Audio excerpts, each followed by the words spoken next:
Hello everyone, I am Kinjal Patel, Assistant Professor at LJ Institute of Engineering and Technology in the Department of Computer Engineering.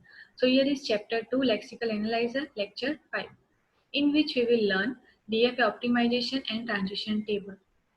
Now, in previous video, we have learned how to convert regular expression to DFA. And in this video, we will learn how to convert that DFA into DFA optimization or into minimized DFA. DFA optimization is required for faster execution. So we want to draw DFA which perform the same task that DFA does with the minimum number of states possible. So here are the number of states you can see in state transition table. This transition table we have already created using the combination of method Thomson and subset construction method. Now here a, B, C and D are the non-final state and E is the final state.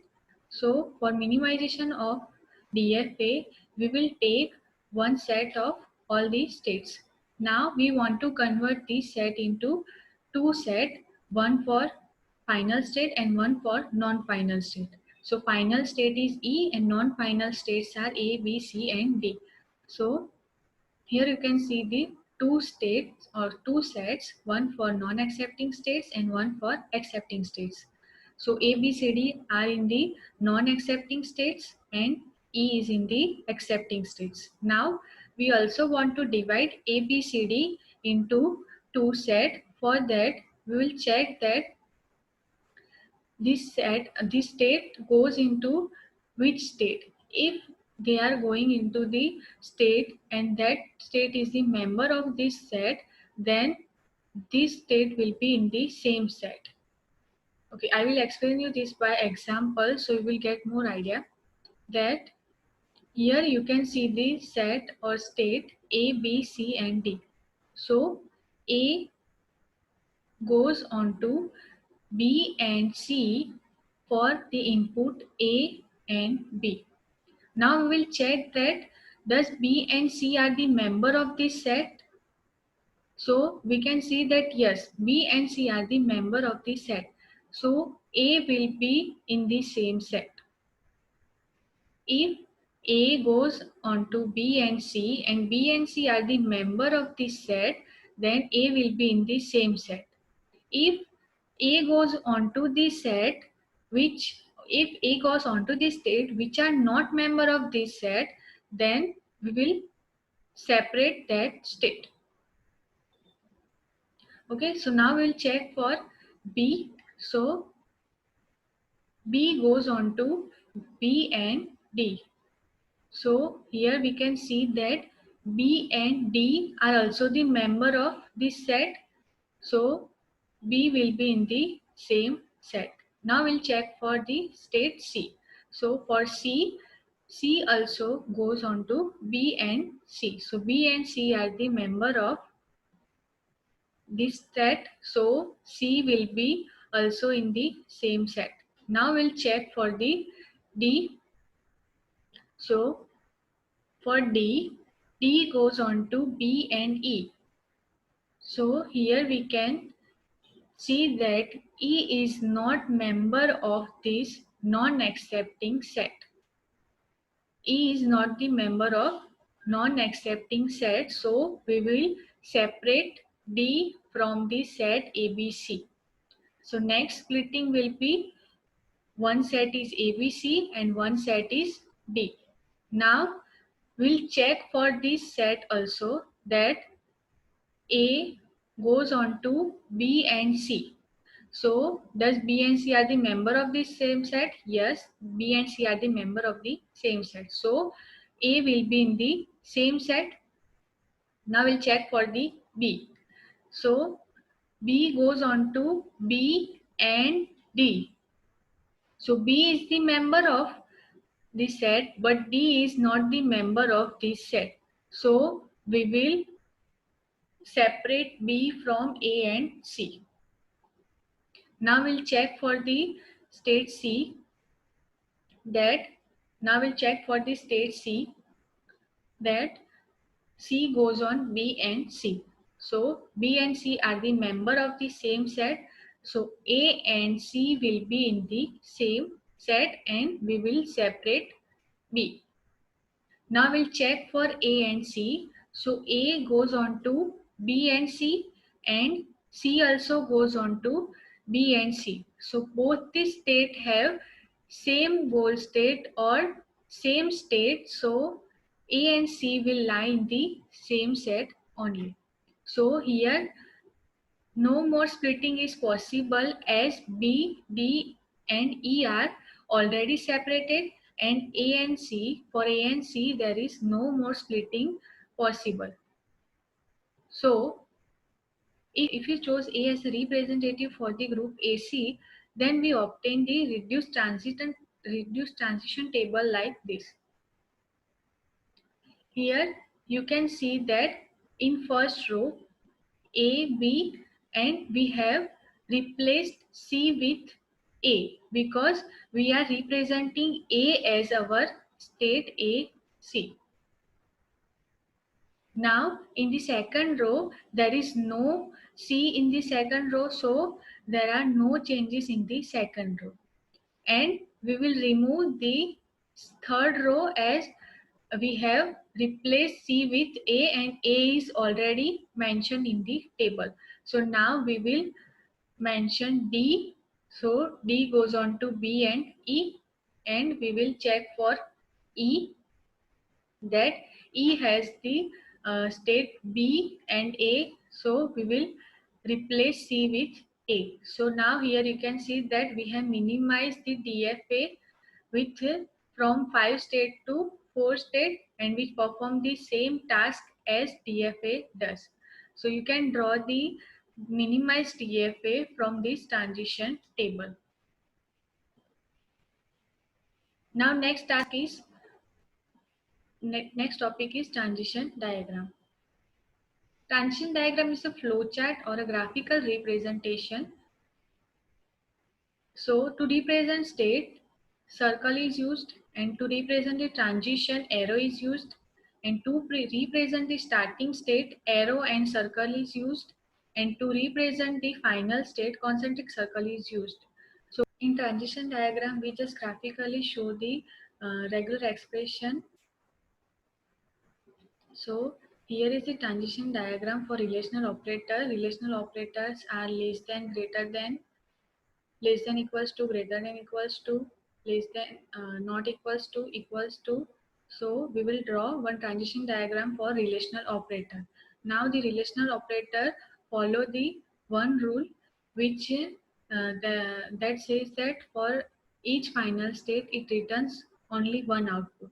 So for more than one output there will be more than one final state.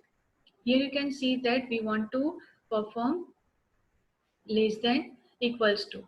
So less than equals to, and state 2 is the final state which will return less than equals to.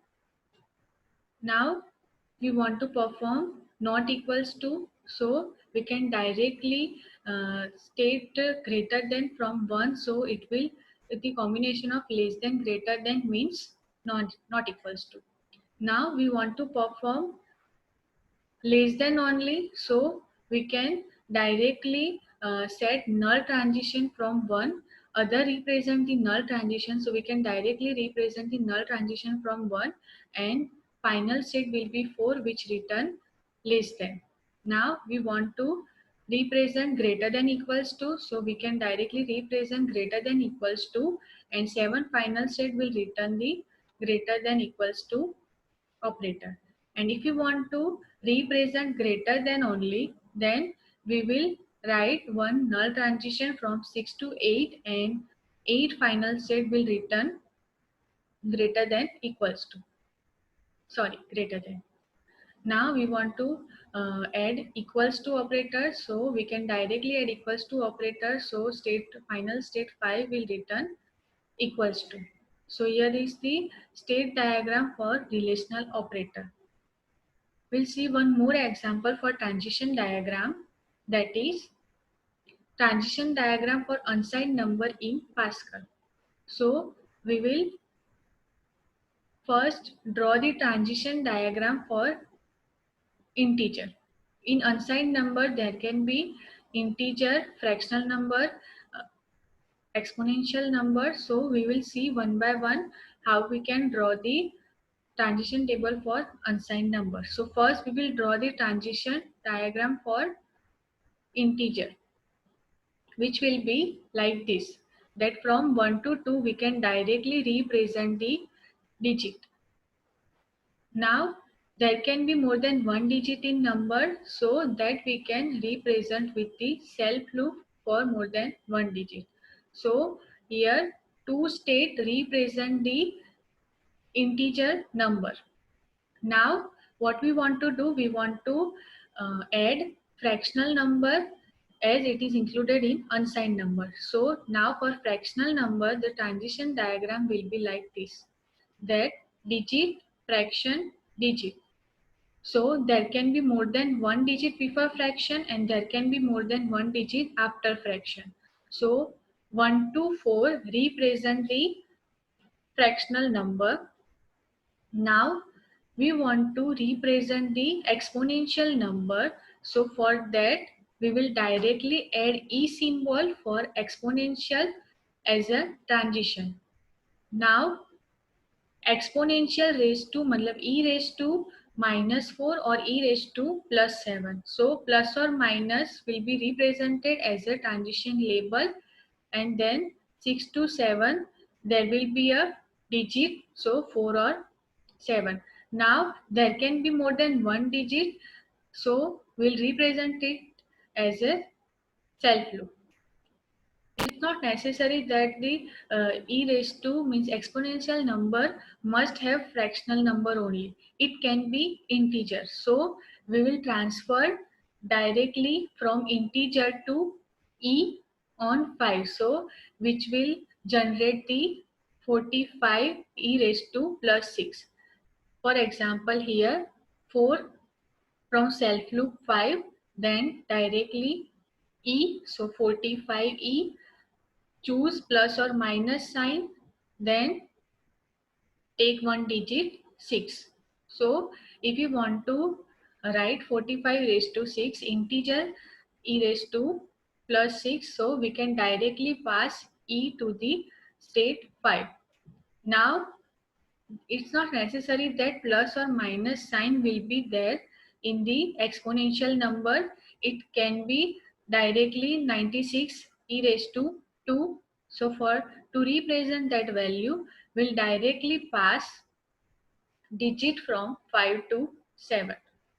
So we are just keeping plus or minus and directly transferring digit from 5 to 7.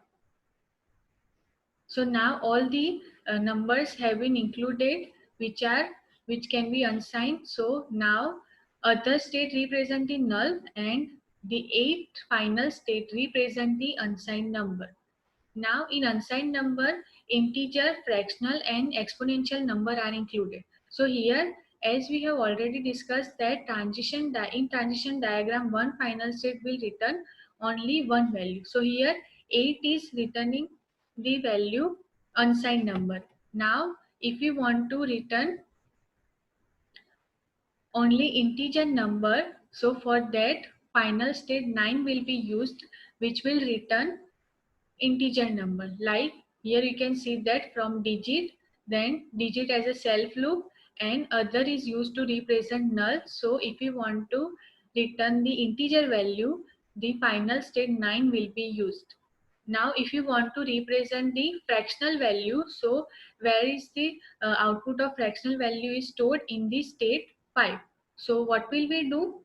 We will draw one final state from 4. So here you can see that we have created one final state from 4 to 10, and as a label we have given other representing null. So final state 8 represent the unsigned number, final state 9 represent the integer number, and final state 10 returns the fractional number. So this was the last topic of chapter 2. chapter 2 has been completed. Thank you.